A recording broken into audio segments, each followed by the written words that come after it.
Hello, this is Thomas Pomasa. This is my presentation on due diligence, private placement memorandum, anatomy of a term sheet, and related regulations. Due diligence is defined as the examination of potential target for merger, acquisition, privatization, or corporate finance transaction, normally by a buyer or investor. The framework of due diligence include compatibility audit, financial audit, macro-environmental audit, marketing audit, production audit, management audit, and information systems audit.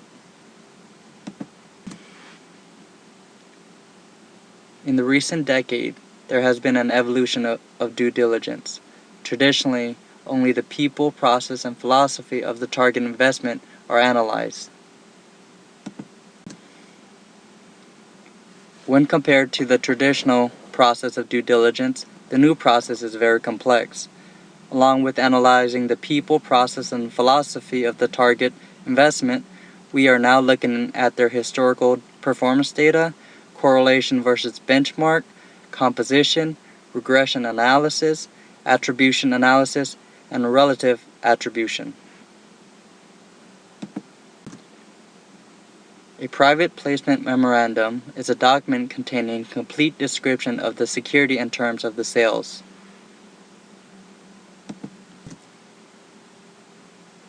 The purpose of the private placement memorandum is to adequately inform the investor of your compliance with the SEC rules and also add protection to yourself, the company, and the investor.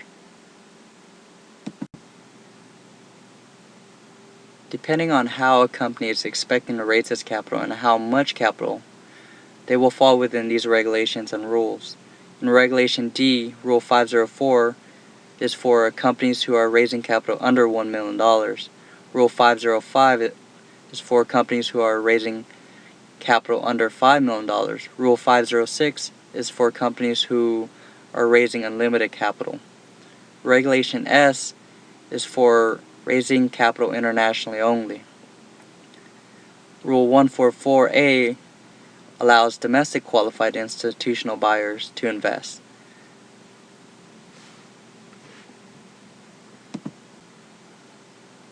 A term sheet is a document that outlines the terms and conditions of the business agreements and its value. The purpose of the term sheet is to draft a final agreement between the firm and its future investors. Once both agree to the terms and conditions, a legal counsel then creates the final agreement.